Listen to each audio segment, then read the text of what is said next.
There's no feeling more intense than starting over. If you deleted your homework the day before it was due, as I have, or if you left your wallet at home and you have to go back after spending an hour in the commute. If you won some money at the casino and then put all your winnings on red but it came up black. If you got your best shirt dry cleaned before a wedding and then immediately dropped food on it. If you won an argument with a friend and then later discovered that they just returned to their original view. Starting over is harder than starting up. If you're not ready for that, like if you've already had a bad day, then what you're about to go through might be too much.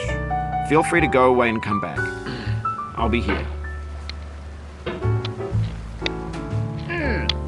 Alright, thanks for coming with me on this trip. I'll understand if you have to take a break at any point. Just find a safe place to stop and quit the game. Don't worry, I'll save your progress, always, even your mistakes.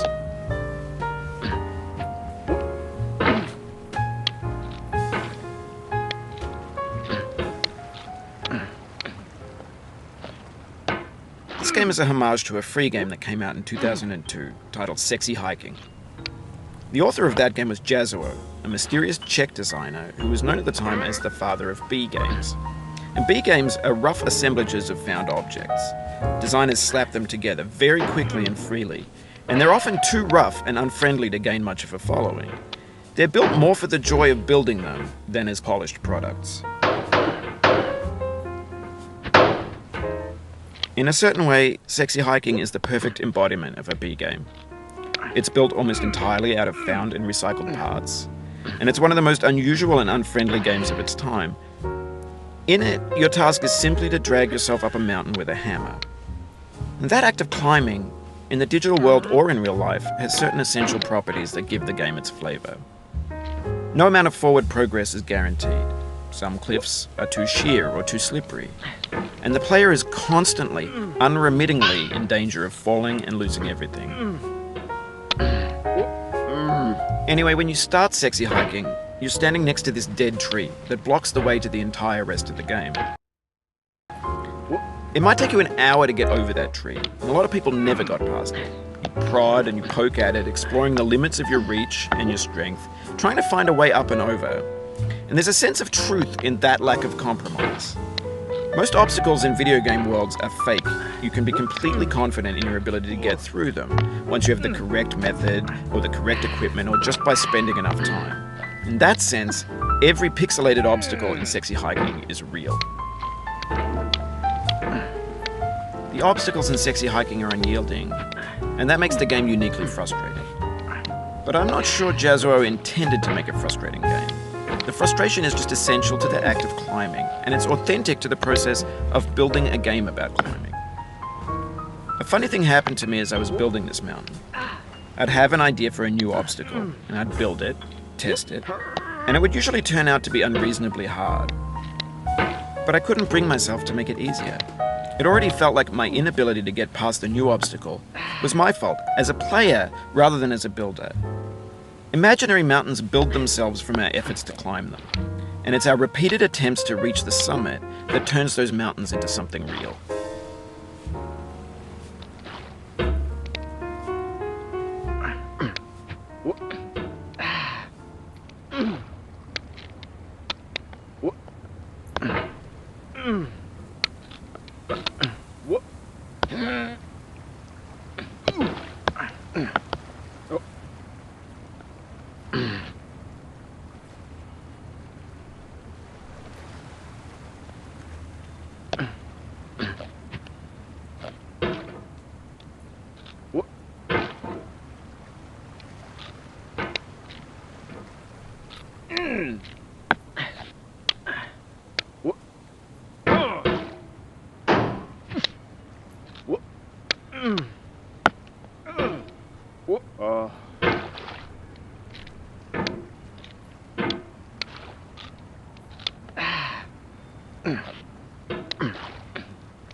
Oh, you just lost a lot of progress.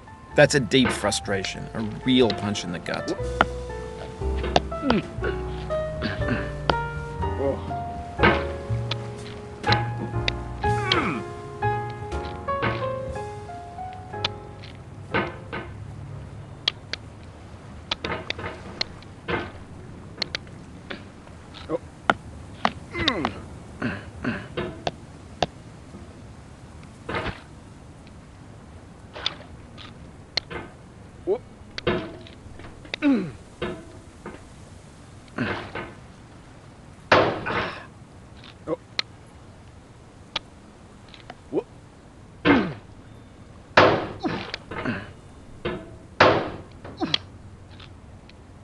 What?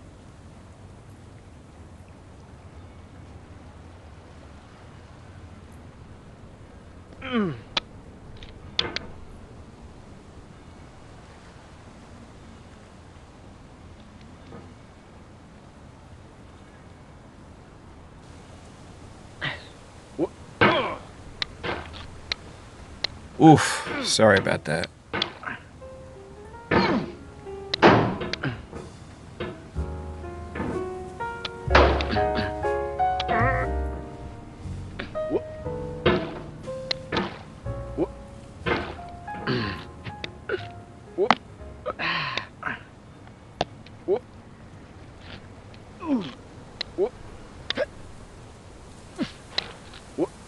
Oh, it happened again. Keep on trying, don't let it get to you.